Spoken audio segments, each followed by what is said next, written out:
Jovem Pan Morning Show. É chegada a hora, meus amigos. Chegou a hora da nossa tão aguardada entrevista, ou, sei lá, debate, como vai resultar isso aqui. Como queiram, hein? Pra quem pegou o bonde andando, vou explicar algumas coisas aqui. Na segunda-feira, a gente comentou um vídeo do deputado Marco Feliciano, em que ele explica de uma forma peculiar até, o que tá por trás da ascensão da cantora drag Pabllo Vittar. A Paulinha, inclusive, apresentou aqui o resumo do conteúdo desse vídeo e em seguida a gente fez comentários sérios e brincadeiras também sobre a opinião do pastor e sobre a própria figura do pastor Feliciano. Na terça-feira, ou seja, mais conhecida como ontem, nós levamos ao ar um segundo vídeo no qual o parlamentar se mostra indignado com o que a gente falou aqui no programa e recomenda que os integrantes do Morning Show, volte para a escola. Bom, vamos lá. Dito tudo isso, eu apresento aqui e dou as sinceras boas-vindas ao nosso convidado dessa manhã de quarta-feira, o deputado Marco Feliciano. Seja bem-vindo ao Morning Show. Muito obrigado, Edgar. Bom dia a todos os ouvintes da Rádio Jovem Pan. E vamos ao... Como é que foi que o Caio falou aqui nos bastidores? Lavar roupa suja?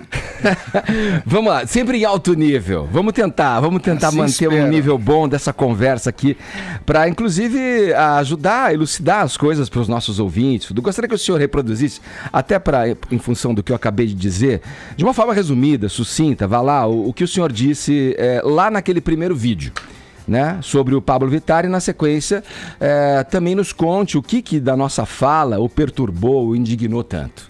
Bom, primeiro sobre o Pabllo Vittar, eu não tenho nada contra a pessoa dele, né? Aliás, eu não conheço nem a música dele, eu vivo em um outro mundo, né? Mas eu tenho muitos seguidores nas mídias sociais, vocês assistiram meu vídeo, deve ter visto aí quantas pessoas me seguem, e as pessoas perguntaram o que eu achava da ascensão de uma pessoa que até ontem era um ilustre desconhecido, de repente alça aí altos voos através das luzes da ribalta. E eu falei sobre um pensamento político, né? Na política nós não temos inimigos, nós temos adversários. E existem duas bancadas que são antagônicas dentro da Câmara dos Deputados. E eu falei que possivelmente, né, assim como a grande mídia já fez isso uma vez, pega uma pessoa, um ilustre desconhecido, e coloca ele em evidência, e de repente, da noite para o dia, a pessoa se torna um deputado federal. E eu falei que, segundo algumas informações extras, né, um passarinho verde me contou que haveria desejo da grande mídia em criar uma bancada que viesse ser representante natural desses pensamentos progressistas, tal. E eu chamei a atenção do meu público, chamei a atenção dos meus eleitores, para que não caísse no engodo. Deputado, o senhor acha razoável o deputado acreditar em passarinho verde? Primeiro, é essa questão que eu coloco. E independentemente da tua visão e sobre família, o senhor deve concordar que existe uma discriminação, é fato, né, contra os gays. Ele só não respondeu o que tanto indignou na nossa fala posterior. Sim. É que ele me interrompeu, eu achei que meu horário tinha sido... Eu achei que você tinha parado mesmo. Não respondeu. É que como deputado, eu sou limitado por tempo, né? Então a gente é rigoroso no tempo. Não, é ótimo, porque a gente dá uma dinâmica boa. Eu agradeceria essa dinâmica. Então veja, sobre a questão que me indignou. Bom, eu fui chamado aqui de nazista, debocharam aqui da minha sobrancelha, né? Fizeram uma apologiazinha apontando um norte como se eu fosse um homossexual enrustido, etc. e tal. E também que eu sou um ilustre solitário em qualquer festa que eu vá, né? Então isso me deixou um pouquinho indignado, eu tenho muitas pessoas que me seguem, e tudo isso na minha ausência, né? O que é pior. Bom, por isso que o senhor está aqui para a gente... que você fala de uma pessoa, é interessante que a pessoa esteja perto. Boa, por isso que o senhor está aqui para a gente colocar as coisas nos devidos lugares. Só um minuto, Tonha, deixa eu só completar a pergunta que eu estava fazendo, eu vou passar a bola. Independentemente, eu vinha dizendo da sua visão sobre a família, o senhor deve concordar que existe uma discriminação, é fato isso, contra os gays no Brasil. O senhor concorda primeiramente com isso? Discriminação contra tudo no país. Exatamente, contra tudo. Hoje eu já não sei mais se é uma discriminação contra gays ou se é uma discriminação contra os heterossexuais. Como eu disse naquele vídeo, você nascer homem ou nascer mulher hoje é como se você pertencesse a uma classe inferior, a uma casta inferior. O senhor se sente ameaçado com isso? Sou eu que me sinto. Os valores tenho uma da visão família global. Os valores da família completamente estão distorcidos e transtornados. O senhor consegue ver algo de positivo na ascensão dele dessa forma, levando em consideração esse pensamento? O senhor consegue ver algo de positivo, sendo que o país é um país que mais mais mata homossexuais, mais mata travestis? Há controvérsias nessa história, há controvérsias e muitas. Eu sou um profundo estudante disso, porque em 2013 eu alcei voo lá na Comissão de Direitos Humanos e fui criticado, aliás, apanhei na rua, apanhei em aeroporto, por pessoas que me diziam que eu era preconceituoso. Então eu me aprofundei no estudo. Mas o senhor também bateu em muita gente, deputado. Nunca bati em ninguém, nunca levantei um dedo para ninguém. Não, bater eu digo verbalmente. Não, eu apanhei literalmente. Eu apanhei dentro de aviões.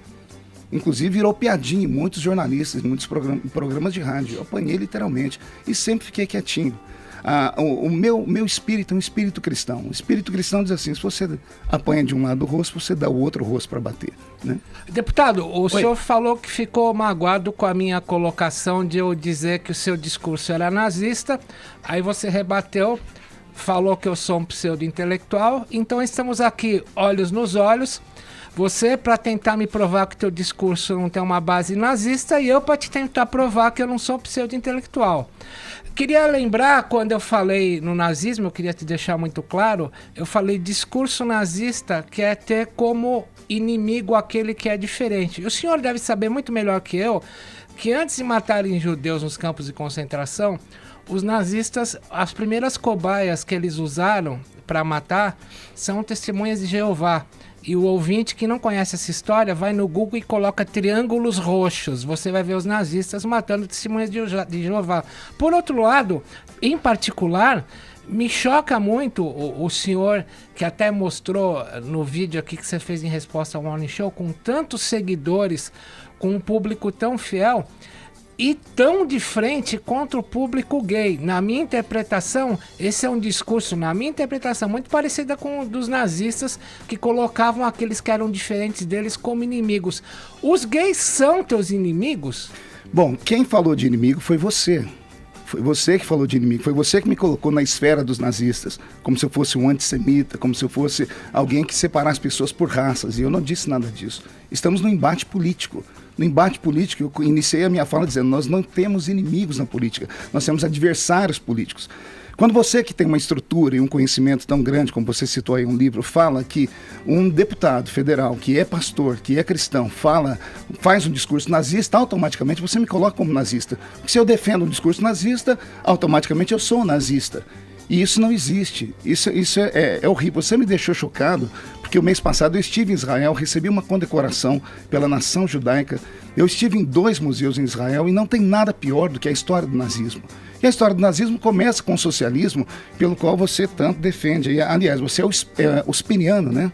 Você, a maioria daqui se são as você pessoas quer que lembrar, estudam o primeiro, você me dá licença um minutinho, o primeiro grande livro contra o PT, que vendeu 150 mil cópias, foi meu livro do Romeu Tuma. Mas não adianta então, escrever e não falar. Socialista. Não adianta escrever e praticar. Pesquisa antes de falar que eu sou socialista. Eu estudei sobre o senhor, eu vi que o senhor escreveu esse livro, o senhor escreveu inclusive um livro. Eu escrevi 24 livros. Pois parabéns, eu também escrevi 21 livros. Você vai me deixar falar ou não?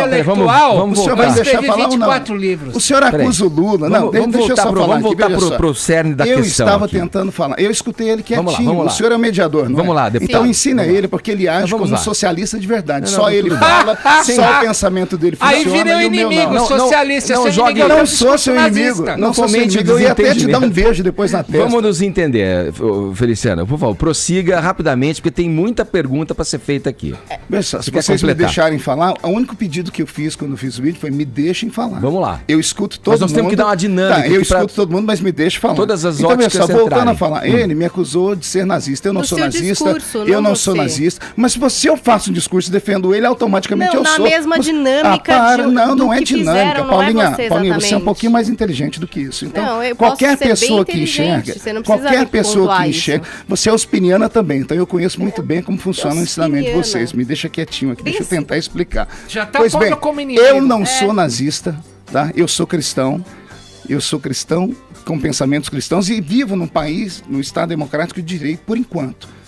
Então, enquanto eu vivo no Estado Democrático de Direito, eu posso pensar o que eu quiser e falar o que eu quiser. Ninguém pode tolher o meu direito, como eu não posso tolher o direito dele. O que não pode acontecer é uma pessoa acusar a outra daquilo que ela não é.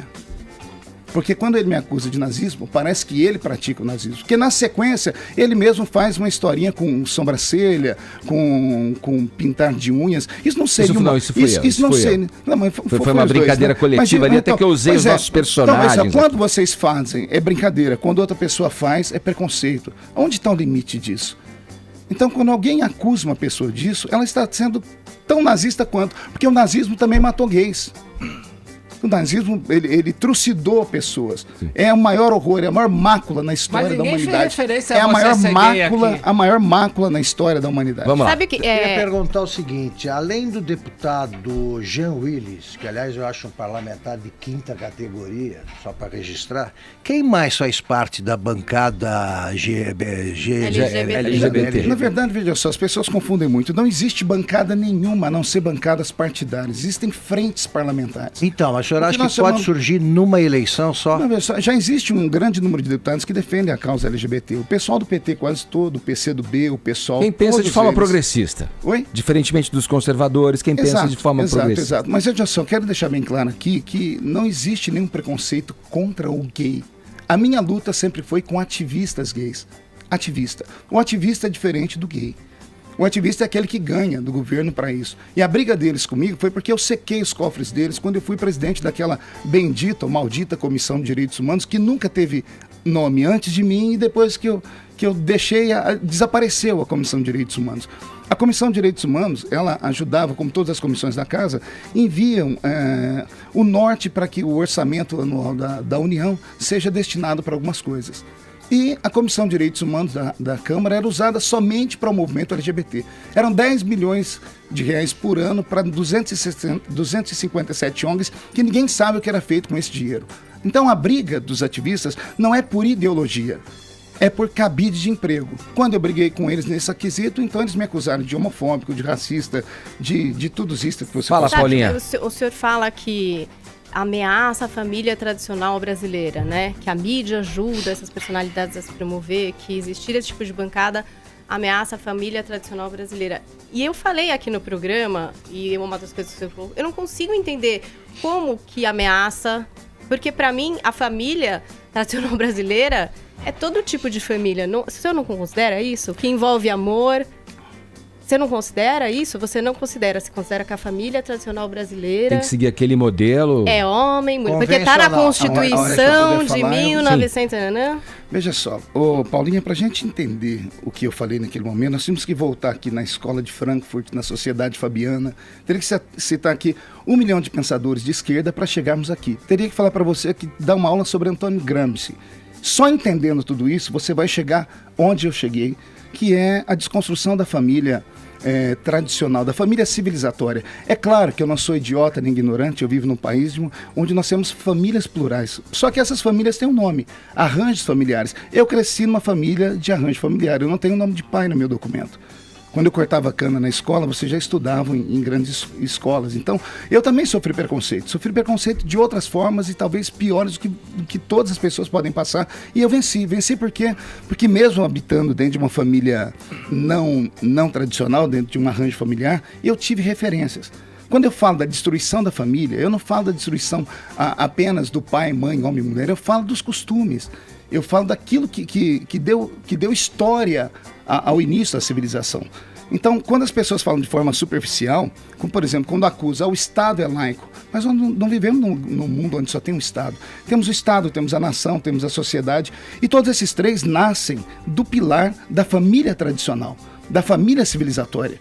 Quando você começa a estimular divórcio, quando você começa a estimular gravidez independente, quando você começa a abrir mão de princípios, que são os primórdios, os pilares da sociedade, a sociedade nossa foi fundada naquilo que nós falamos que é o moral judaico-cristão, você pode sim jogar toda uma nação dentro de um colapso. Ô, Feliciano, mas olha, o ativismo, só um minutinho, o ativismo, você coloca do ativismo, né? Existe o ativismo, não é contra o gay, mas é contra o ativista. O ativismo só existe por uma necessidade. Se o mundo fosse o mundo ideal, onde todas as diferenças fossem respeitadas, o ativismo não faria sentido. Concorda comigo?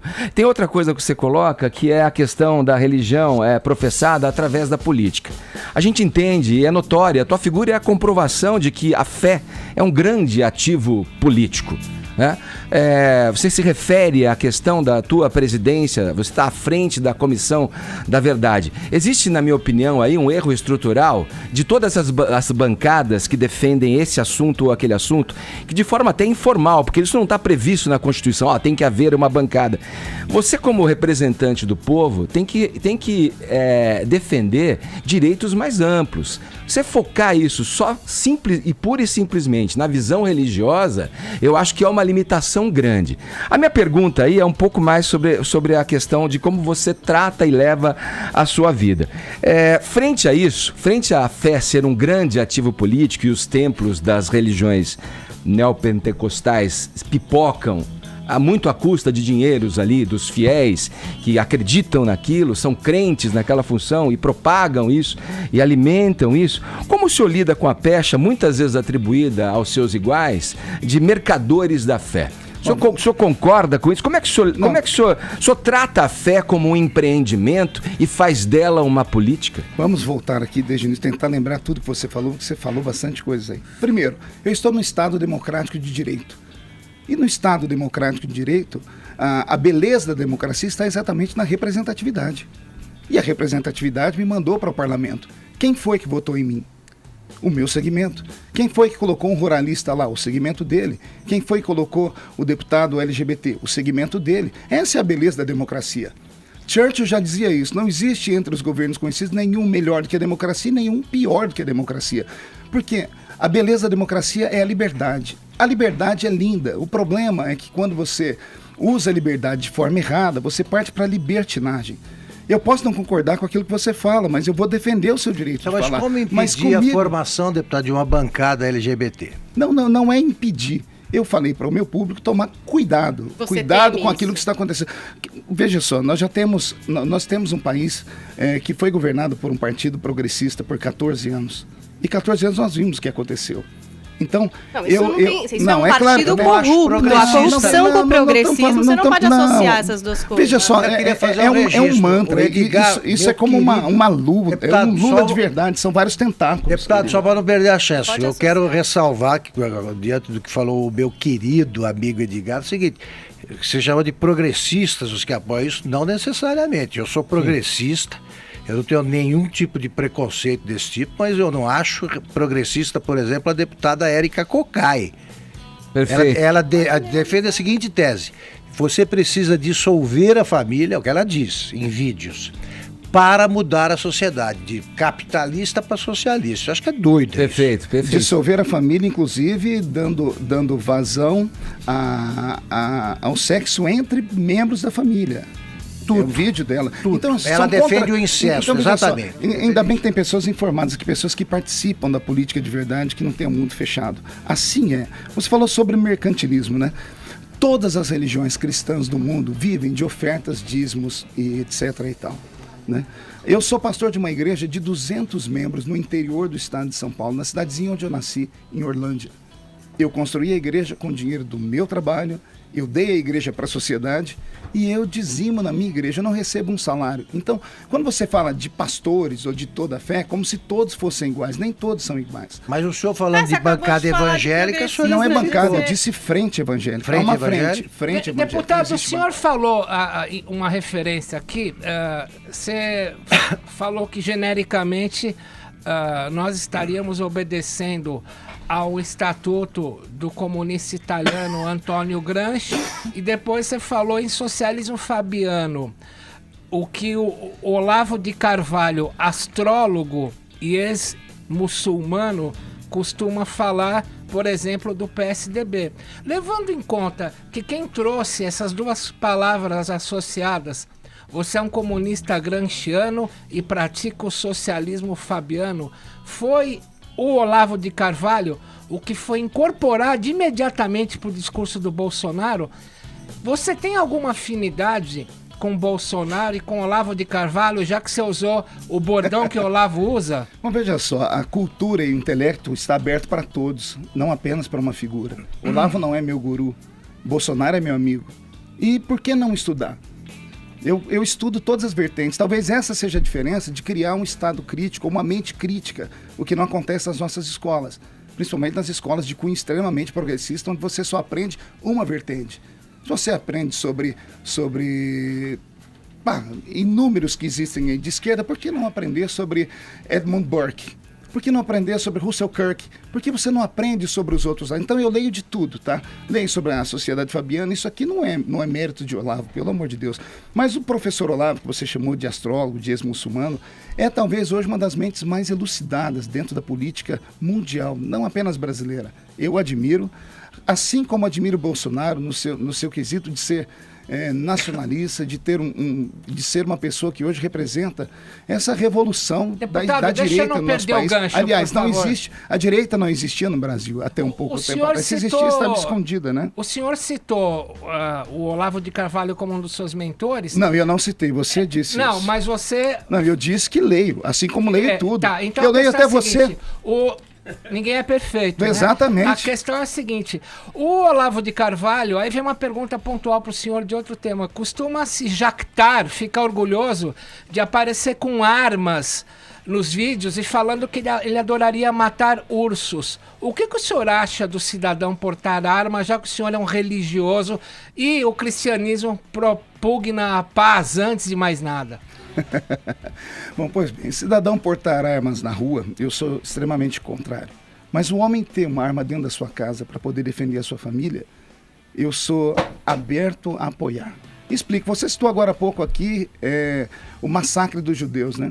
Como é que alguém consegue matar 6 milhões de pessoas? Leia a história toda, você vai ver que começou com o desarmamento. Você tira a arma das pessoas, é assim que o comunismo age. Outro argumento do Olavo de Carvalho e do Não, Bolsonaro. isso é história. Stalin fez isso, Hitler fez isso. Não é argumento de Olavo, isso é história. Quando eu te chamo de pseudo-intelectual, é só por isso. Deputado. Você não tem argumento para isso. É história. Deputado, eu queria fazer a seguinte pergunta para entender... Eu te chamo de nazista de novo. Para entender Fique melhor... à vontade.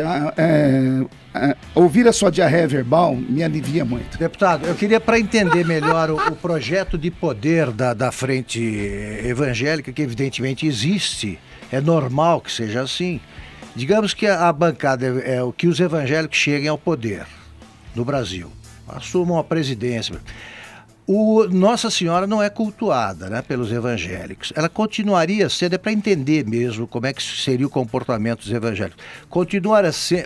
Continuaria a ser padroeira do Brasil, o 12 de outubro seria feriado religioso nacional, ou o senhor é contra isso? Só para entender. Direitos adquiridos não se mexem. Nós estamos num país plural. Nós não vamos governar para uma igreja. A igreja evangélica não tem pretensão de chegar ao poder como igreja, como instituição. As igrejas evangélicas nem unidas são. Vou te dar um exemplo. Quando eu fiz um discurso alguns anos atrás, quando a presidente Dilma Rousseff ainda governava o país, e fui chamado pelo gabinete dela, porque no discurso eu chamei a atenção tanto dos cristãos católicos quanto os demais. E aí ela me fez a seguinte pergunta: Feliciano, para falar com a igreja católica, eu sei quem procurar, CNBB. Eu falei com eles, eu mandei um recado para a igreja católica inteira. Para falar com os evangélicos, eu chamo quem aqui? Porque se eu chamo o pastor da igreja A, o pastor da igreja B fica triste. Se eu chamo da igreja B, da igreja C. Então, não existe essa questão de poder. A bancada evangélica, ela se une em alguns pontos que nós convergimos. Fora disso, somos deputados normais. Ninguém está lá. O parlamento não é uma igreja. O parlamento não é culto. Antes de defender a Bíblia Sagrada como parlamentar, eu defendo a Constituição Federal. Todos os meus embates, inclusive ideológicos, com o movimento LGBT, foi em defesa da Constituição Federal. As pessoas... E aí isso é que me irrita, porque quando as pessoas têm uma visão distorcida sobre a minha pessoa, porque não conversaram comigo, porque não tiveram esse contato que nós estamos aqui, as pessoas pensam que eu sou um fundamentalista maluco, um deputado da idade medieval, que vou acender uma fogueira para queimar. Ótima questão, deputado. Posso também participar?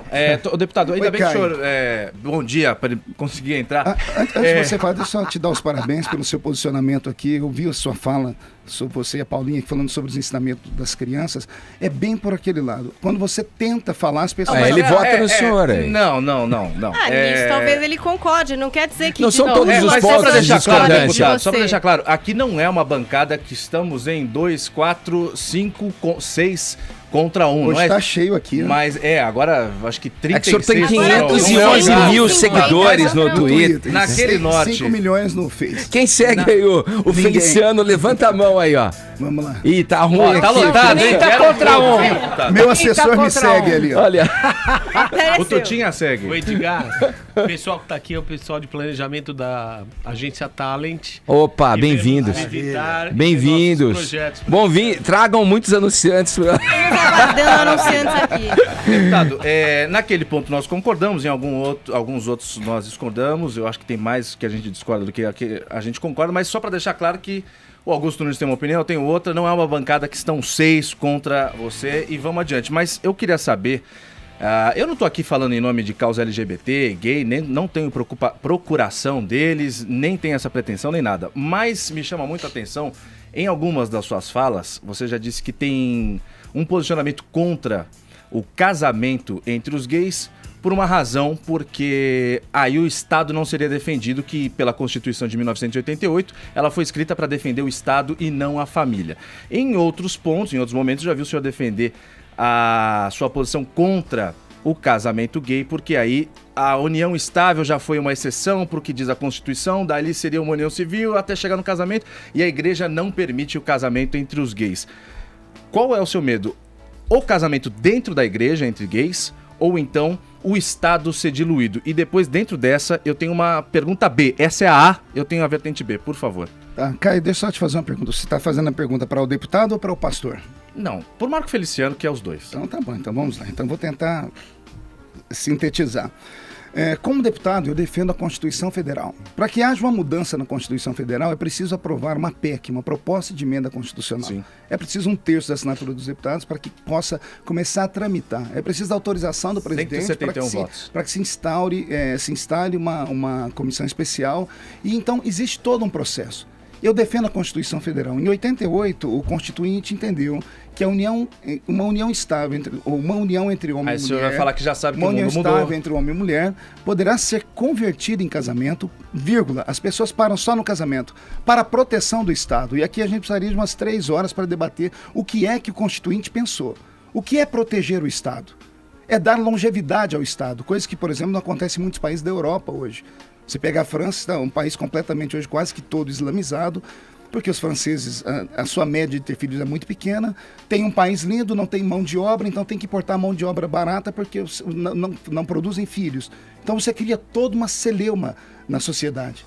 Você rompe com o tecido social. Então, isso, quando eu falo sobre a Constituição Federal do artigo 88, eu defendo do artigo 210, parágrafo 13º, se não me falha a memória, e eu protejo a Constituição.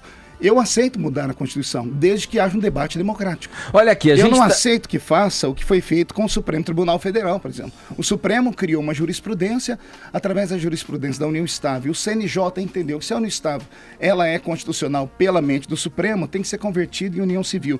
Daí, para exigir o casamento dentro da igreja, é um passo. E é esse passo. o seu medo? Que exija dentro da igreja? Sim, Mas o senhor não se o incomodaria se os direitos Estado, civis fossem preservados? De jeito nenhum. Eu sou desse mundo, eu não sou um alienígena. Só um segundinho, deputado. Vai pro... Eu preciso fazer um intervalo comercial. Aqui a gente está conversando com o deputado Marco Feliciano aqui no Morning Show. A gente já volta nesse papo. Agora 11 em ponto, horário de Brasília. Vamos lá, Paulinha. Tamo de volta com o nosso Morning Show. Hoje recebendo aqui na bancada o deputado Marco Feliciano.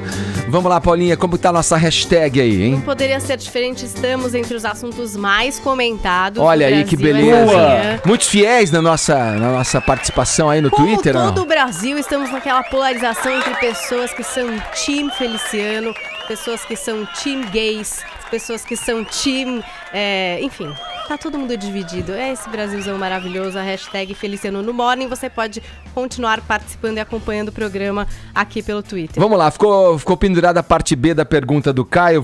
Retoma, por favor, Caio. Bom, antes da gente sair pro intervalo, você que está acompanhando o Morning Show, ligou o rádio agora, eu perguntei pro deputado Marco Feliciano o que tornava ele tão contra o casamento entre pessoas do mesmo sexo. Um acuio de curiosidade, deputado. Não estou falando o nome deles, nem tenho a menor intenção disso. Bom, mesmo. primeiro porque não houve a mudança na Constituição Federal. Se um artigo da Constituição é rasgado, a Constituição inteira pode ser rasgada e isso coloca em risco a existência do Estado democrático Mas na Constituição brasileiro. nos fala é proibido o casamento entre pessoas do mesmo sexo. Prevê o casamento entre pessoas de sexos diferentes. Só mas pode não se fala. se tornar casamento. Assim como na Bíblia tem, não.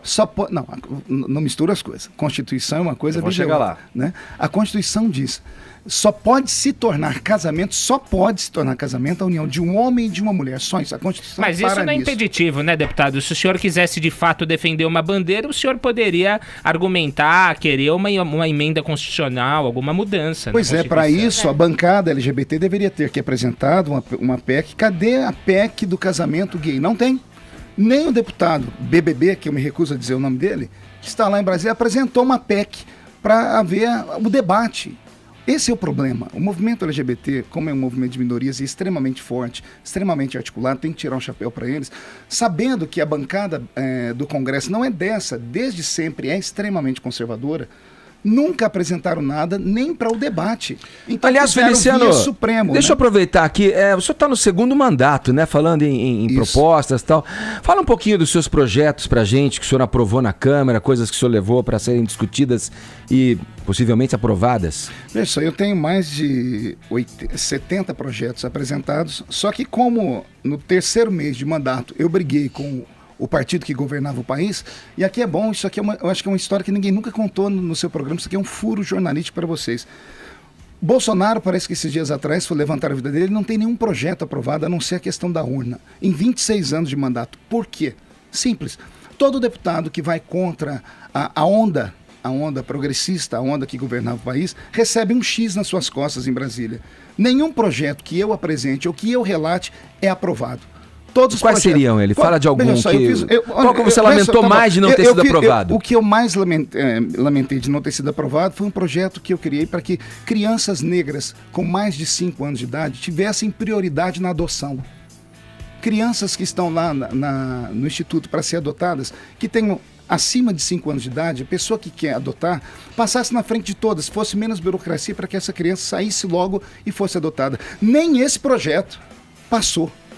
O relator pegou e rejeitou o projeto, só porque tem o sobrenome Feliciano. Deputado, mas o senhor tem esse X nas costas? Tenho. Então Não acho que o senhor vai ter o bom senso nas próximas eleições não se candidatar. Se o senhor está de mãos atadas lá dentro... Mas quem disse que eu estou em Brasília só para aprovar projetos? O senhor está para fazer o que mais? Eu estou em Brasília para defender princípios, para defender o meu povo, para defender as pessoas que me colocam lá. Deputado... Veja só, se nós fôssemos aprovar projetos, em cada mandato nós temos 513 deputados, Sim. a cada 4 anos. Cada um apresenta no mínimo... Eu apresentei 70. Multiplique isso aí por 513, que é a média que os deputados apresentam, nós teríamos lá um sem número de projetos. O problema não é aprovar Mas projetos. é engraçado que a o bancada problema que o senhor é se pegar os refere- projetos que existem e fazê-los andar. Esse é o projeto. Essas bancadas que o senhor se refere, as progressistas, hoje em dia elas são minoria no mercado, ou no Congresso. Onde? O Congresso é talvez o Congresso mais conservador aí das últimas décadas. E eu sou no Brasil. culpado disso, você Bom, sabe, né? pode Em ser. 2013, a luta que eu passei toda e trouxe a discussão da família à baila se tornou uma coqueluche e nós saímos de 60 deputados, por exemplo, evangélicos, para quase 100. E a bancada católica aguerrida Pois cresceu é. também. O que me admira é que o senhor não conseguia aprovar, é isso que eu estou A dizendo. gente não consegue por causa disso, porque esses projetos sequer andam. O presidente da comissão, que está lá na frente da comissão, ele tem a prerrogativa de colocar o projeto ou não para votar. Os meus projetos nem todos foram rejeitados. O presidente sentou em cima e não deixa votar porque eu tenho um nome polêmico, o deputado tem um nome polêmico, etc. E tal. Vamos passar a bola para o Augusto Deputado, Nunes. Augusto. Eu visitei há algum tempo aquela região da cabeça do Cachorro, na fronteira com a Colômbia e com a Venezuela, no nordeste do Amazonas.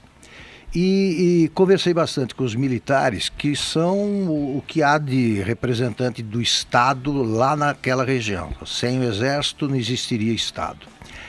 E o general que comandava toda a tropa aquartelada lá me disse o seguinte, que eles atribuíam à pregação dos evangélicos parte do problema da difusão do alcoolismo entre as tribos indígenas, e eu explico por quê. Ele diz que a substituição brusca de deuses cultuados há séculos pelos indígenas, como o sol, a lua, quase sempre ligados à natureza, por um Deus que eles não compreendem bem, provoca um tipo de confusão mental irremediável. Essa é a tese dos militares. E aí eles dizem, o sujeito não compreende o que se passa, ele começa a beber, eles bebem de maneira diferente, né, dos ocidentais, do branco europeu.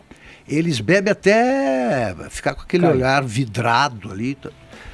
O senhor não acha que esse tipo de conversão, como foi a dos católicos na descoberta do Brasil, uma forma de autoritarismo, quer dizer, o senhor está tentando impor uma verdade a quem acredita em outras coisas há séculos. O senhor não acha que é uma violência? Bom, primeiro, me estranha o fato de uma pessoa se converter ao meio evangélico e se tornar alcoólatra. Não. A confusão mental provocada por isso, pela apresentação de um Deus que eles não compreendem bem e que é abala crenças seculares. Quando os portugueses aqui chegaram, só tinham índios, né? Então os índios que foram convertidos não se tornaram alcoólatras por causa da igreja, etc. Mas tiveram problemas graves. Os católicos é muito discutível. Então, pessoal, vamos olhar para o outro lado. Esse é o seu prisma. Eu nunca ouvi falar disso, é a primeira vez. Vou estudar sobre esse assunto. Vou me debruçar sobre ele. Aliás, quem me diz, para dar nome às pessoas, foi o general Mourão, que há pouco tempo teve problemas e deixou o exército. Veja só, eu sei de trabalhos diferenciados. Por exemplo, a comunidade evangélica chegou em muitas tribos e nós terminamos com o infanticídio indígena. Porque não sei se vocês sabem, a cultura indígena do Brasil ainda pegam crianças que nascem com a cor da pele branquinho, que nascem gêmeos e são sepultadas vivas. Eu acho a aculturação inevitável, só para fazer a ressalva. Acho que Então, veja só, a pessoa que se converte à fé evangélica, ela é transformada. O alcoólatra vem para a igreja e a vida dele é mudada. O índio não é. E o gay vira hétero? Olha só, não é questão de virar, né? Porque se fosse questão de virar, você desvirava facilmente. A questão homossexual, ela é um pouquinho mais profunda. É um pouquinho mais profundo. Então, se formos entrar nesse assunto, a gente já começa o debate. Não, mas eu queria que o senhor concluísse o raciocínio sobre a conversão. Então, é só, a conversão, ela só ajuda. Em todos os lugares do mundo onde o cristianismo chegou, ele só ajudou, né? É claro que toda regra tem exceção. Mas onde chega o evangelho transforma vidas. Eu fui transformado, eu era drogado, de uma família desestruturada, me converti em uma fé evangélica, uma fé Mas não é o cristã. caso dos índios. Não, mas eu tenho sangue de índio na minha veia também. Aliás, que sangue nós não temos na veia brasileira? Né? Então eu não consigo, desculpa, eu não consigo associar a ideia da conversão a uma fé evangélica. Muito simples. Levar a pessoa a confusão mental é esquisito demais, é estranho. Deputado, por exemplo, esqueça, eu estou conversando agora com o pastor, né? Esqueça os evangélicos. Se viesse, por hipótese, uma civilização extraterrestre e nos impusesse um outro tipo de crença, é claro que haveria uma confusão mental. Mas a fé evangélica não é imposta. A igreja está aberta, a pessoa vai à igreja se ela quiser. Não, mas não lá. Lá sim, da mesma forma. Mas o primeiro evangélico vai à tribo. Eu conheço quase que o Amazonas todo. Eu estive em Manacapuru e falei para 40 mil índios convertidos. E eu não vi ninguém lá caindo bêbado. Eu vi todos eles dando testemunho. Que deixaram as drogas que são naturais lá por Cristo, que deixaram inclusive a cachaça. O problema da cachaça é o homem branco, que leva isso para dentro. Então, a fé evangélica só ajuda. Deputado, Vini, por favor. Queria falar um pouquinho sobre as escolas, né? Até voltando naquele primeiro vídeo que o senhor falava sobre a ascensão da Pablo Vittar, e aí você fala da ameaça das cartilhas, né? Sim. E hoje você até explicou que existe uma diferença entre bancada e a frente e a militância, e eu acho que você quer dizer sobre essas cartilhas que querem ser impostas, na opinião do senhor, goela abaixo da sociedade, né? Existem já essas cartilhas, essa ideologia de gênero nas escolas, ou o senhor está vendo ainda como uma ameaça? Veja só, a ideologia de gênero, que é muito falada hoje a nível nacional, né, ela existe, ela é real. Nós tivemos aqui no Brasil, há pouco tempo atrás, a visita de uma das maiores mentoras da ideologia de gênero, que é a Judith Butler. Ela foi até hostilizada no aeroporto aqui por questão disso. Né? Então existe isso é fato. O que é a ideologia de gênero? Ela tenta dizer ao ser humano que ele nasce um ser assexuado ou amorfo. Ele não é homem e ele não é mulher. Ser homem ou mulher seria uma construção social. Quando você tenta explicar isso para uma criança de 4, 5, 6 anos de idade, você cria uma confusão mental. Você fere o ECA. Isso. Mas para isso o Darwin está aí, né? Veja só, mas se a gente for falar a ciência está aí, a biologia está aí. Assim como nós temos a trindade divina, que eu tanto venero, nós temos a trindade do mal, né? Para a gente que pensa dentro do criacionismo. Nós temos aí Marx, Darwin e Freud, que trio do inferno, né? Só Deus na causa. Eles conseguiram mudar uma cultura inteira de uns, né? São isso, pensamentos. Felício? Estamos aqui para o bom debate, né? Então, veja só, eu já me aqui falando sobre a escola. Existe sim. Eu tenho um livro, inclusive, que eu trouxe, está ali com o meu secretário, depois eu posso deixar com vocês, sobre doutrinação de crianças em escola. Temos vídeos de professoras pegando para crianças em estágio de formação, ainda pegando uma banana, colocando uma camisinha. Temos vídeo de professora de 4 dentro da sala e um aluno simulando sexo com ela. Existe. Tá, eu posso concordar com o senhor nesse ponto. E isso não é na PUC, onde você estudou. Existem exageros. Não é na USP. Existem exageros de todos os lados. Para isso existe o Escola Sem Partido. O projeto que hoje está sendo debatido, né? E virou coqueluche no país todo, porque as mães e os Isso pais... não impede que o professor, o ensinante, o educador externe a opinião dele sobre as coisas. Desde que ele mostre todas as óticas, todas as possibilidades. O professor em sala de aula não tem liberdade de expressão. Discordo. Ele é pago pelo Estado. Eu discordo. Ele é pago para colocar lá dentro do Estado uma doutrina.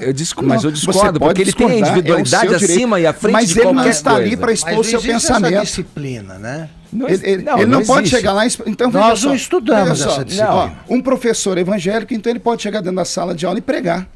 Ele pode, desde que ele mostre que tenha outras vertentes religiosas e que ele propague a pluralidade e não só a imposição de uma fé que é pessoal, um credo. Me arrepiou inteirinho. Você está parecendo que você está se convertendo. Eu poderia ser evangélico. Eu sou o cara mais sem graça da face da terra. Eu estou todo certinho.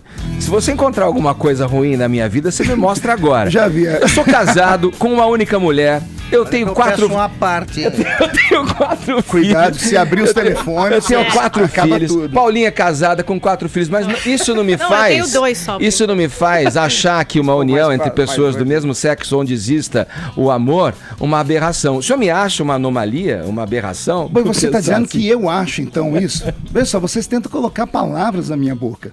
Eu já disse a vocês desde o início que a fé cristã é uma fé de inclusão. Vinde a mim como está, foi o que Jesus Cristo disse. O que a pessoa faz em 4 paredes é de foro íntimo dela, né? No Canadá agora teve uma moça que entrou na justiça porque ela quer casar com um gato. E não é um gato, um homem bonito, é um gato mesmo. Então, as pessoas têm o direito de fazer o que quiserem.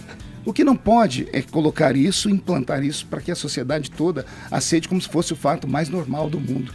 E antes de ser um ser humano socialmente colocado dentro do mundo, eu tenho que ter liberdade de pensamento. Antes da liberdade sexual de qualquer pessoa, vem a minha liberdade de pensamento.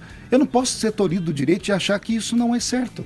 É o meu direito. Mas a partir do momento que o senhor manifesta numa Câmara dos Deputados vontade para barrar isso, o senhor fere a Constituição quando ela diz que todos são iguais perante a lei. Que dia que eu usei a Câmara dos Deputados para barrar isso? Não, mas o senhor gravou um vídeo para falar que, olha, meus eleitores, não façam isso. Não caiam nesse golpe. E quando o senhor expliquei naquele vídeo, desculpa, o senhor vai contra Paulo em Coríntios quando ele fala, ouça algum de vós, tendo alguma coisa contra o outro, ir a juízo perante os injustos e não aos santos. Então o senhor fere o que Paulo diz, que o senhor diz que é o seguidor da palavra de Paulo, e o senhor fere também a Constituição de 88. Qual dos dois está em contradição? Amigo, veja só. Quando eu falo sobre a questão LGBT, e eu deixei explícito naquele vídeo, eu falava, por exemplo, do movimento LGBT buscar cotas em universidades.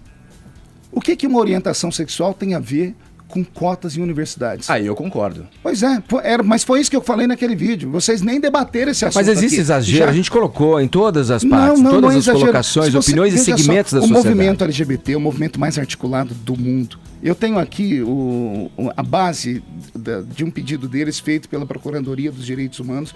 São quase 200 projetos que visam ser aprovados no Brasil. Inclusive, uma cidade com 50 mil habitantes tem um hospital só especializado na categoria LGBTTTTT, etc. Tudo bem, mas se for vontade do Congresso barrar, vai barrar. E assim é a democracia, né? Quando eu era menino na escola dominical, na igreja, a professora dizia assim, contou uma historinha para nós. O anjo estava na porta do céu. O diabo bateu na porta para entrar. Quando o anjo abriu, viu que era o diabo, ele fechou. O diabo enfiou a mão. Quando o anjo forçou a porta, o diabo começou a gritar de dor. A natureza angelical tão bondosa abriu a porta para o diabo tirar a mão. O diabo colocou o braço. A mesma coisa aconteceu até que o diabo entrou inteiro lá dentro. Você tá querendo dizer que se passarem Passa coisas passa de tudo. LGBT, vai A passar questão do muita coisa casamento, que não a questão do pode passar? casamento, eu nunca fui contra a união estável. Por exemplo, duas pessoas constroem patrimônio junto, uma tem direito é natural, um é aposentado, falece, o outro, esse que estava do lado, tem direito. Eu nunca fui contra isso. O problema é que eu citei isso em 2012. Quando aprovar a união estável, automaticamente vai aprovar a união civil. Aprovando a união civil, pode chegar dentro da igreja e você cercear o direito de um líder religioso de exercitar a sua fé. Imagine se chegam duas pessoas numa igreja, dependendo nessa onda como vai, tudo é preconceito, e eu falo, olha, dois homens, eu não posso fazer o seu casamento porque eu tenho princípios bíblicos. A pessoa me leva na delegacia. A igreja, a senhora dizia, a igreja é dogmática. Posso terminar? A igreja é dogmática. Mas quem diz que o Estado não está tentando interferir dentro da igreja? A igreja, a senhora dizia. Você abre um espaço. Gente, política é como um jogo de xadrez, não é um jogo de damas. Que você então vê tudo instantâneo acontecer. Política é lá na frente. Você vê, você tem que enxergar longe. Sim, isso é política. Deixa eu passar a bola pro Tonhão. Digamos que eu seja um apedeuta, um ignorante. Você não é. Digamos que eu seja, e eu começo a ler a Bíblia. E aí me vem a seguinte pergunta. O que está na Bíblia, por exemplo, capítulo Apocalipse escrito por João de Patmos, a volta da besta 666. Aí eu perguntaria para você, pastor deputado. Deputado, pastor, vai vir a besta 666 ou é apenas uma alegoria? Daí vai a pergunta pro senhor, a Bíblia tem que ser lida ao pé da letra ou enquanto alegoria? Para se estudar a Bíblia é preciso ter um professor. Assim como todos os livros que existem. A Bíblia é um livro filosófico, é um livro científico, é um livro político, é um livro arqueológico. A Bíblia é não um livro, ela é o livro. Então é claro que para se entender a Bíblia é preciso de um professor que dê as explicações corretas. Você me falou se a besta, por exemplo, chegou. Eu estava achando que estava falando com ela aqui agora, né? Mas você não é um besta, você não é a besta, você não é o 66, você não é nada disso. É preciso que a pessoa estude a Bíblia com um professor. É assim, mais ou menos isso. Augusto. Deputado, eu queria saber se o senhor tem dúvidas ou só certeza. Se tiver dúvida, qual, por exemplo? Sobre o quê? Tudo. Eu tenho 1 milhão de dúvidas. Por exemplo, sobre questões religiosas. Sobre questões religiosas? Como eu sou um líder religioso, eu não queria que os meus seguidores soubessem das minhas dúvidas, das minhas crises existenciais, porque todos têm. Lutero se trancava dentro do quarto e se martirizava, né? Todos têm. Porque conhecer Deus é algo muito profundo. Imagina o ser humano ter a passividade de falar assim, eu vou conhecer o Criador do universo. É uma loucura. A Bíblia diz que as loucuras de Deus são mais sábias que toda a sabedoria do homem, né? Deus não é mais fácil de entender, não? Não são vocês que complicam, não, o entendimento de Deus? Vocês não, eu estou falando aqui... Vocês são religiosos, líderes religiosos. Você não é religioso, não? Você não é religioso? Eu sou espiritualista. Então você é uma maneira mais bonitinha. Não, mas eu queria que você respondesse a minha pergunta, porque acho que vocês complicam muito Deus. Nada. Eu tenho um livro de cabeceira. Deus é mais simples que isso. O problema não é Deus. O problema é o ser humano. É o uso que se faz dele, né? Não, o problema é o ser humano. Ninguém usa Deus. Eu não uso Deus. Você falando assim, parece que você me ofende. Você não era a minha intenção. Não é a sua intenção. Sim. Eu acho que só que se complica muito. Mas em que sentido? De forma estratégica. Diga. O quê? A figura de Deus, o que ele representa, a energia que ele propaga. Deus é amor, só que também é justiça. Deus é amor, só que também... As pessoas dizem assim, Mas a justiça dos homens? Eu acredito... Não, Deus deixou um livro, tem um livro sobre isso. Embora a Bíblia tenha sido escrita por homens, o autor da Bíblia é Deus. Pode ter mais de 40 escritores, mas o autor da Bíblia é Deus. Ele deixou os seus mandamentos. Ele explicou o que é que o ser humano tem que fazer ou não para levar uma vida, inclusive justa aqui nesse mundo, não é somente para uma vida transcendental. Mas as pessoas acreditam em Deus. Pode ser atualizado? As pessoas acreditam... veja só, fé e dogmas não se atualizam. A fé é a fé. Né? Eu não posso colocar Deus dentro do meu. Eu não posso relativizar Deus, Paulinha. Eu não posso relativizar Deus. Eu não posso relativizar a Bíblia e falar assim, bom, veja só, isso aqui. Antes as mulheres não podiam pregar e agora elas podem. Isso aqui eu aceito, isso aqui eu não aceito. Isso é cultura. Isso é cultura. São palavras de Paulo. Eu fico sempre com as palavras de Cristo. Deixa eu só dar aqui uma palavra para todos os ouvintes. Querem entender Deus? Leia os evangelhos. Lê os evangelhos, você vai entender qual é a missão, o que foi que Cristo disse. Jesus nunca censurou ninguém. Trouxeram uma adúltera. A lei mandava matar. Jesus disse o que para ela? Vai, só que ele deixou uma palavrinha. Não peques mais. Porque toda vez que o ser humano peca, não é que ele quebra a lei, não é que ele ofende Deus. Toda vez que o ser humano transgride, ele se machuca. E Deus é pai. Velho, eu eu tenho uma dúvida. Se o pastor vai se candidatar ao Senado. Até porque eu tô na frente. E o Augustão vai votar em mim, evidente.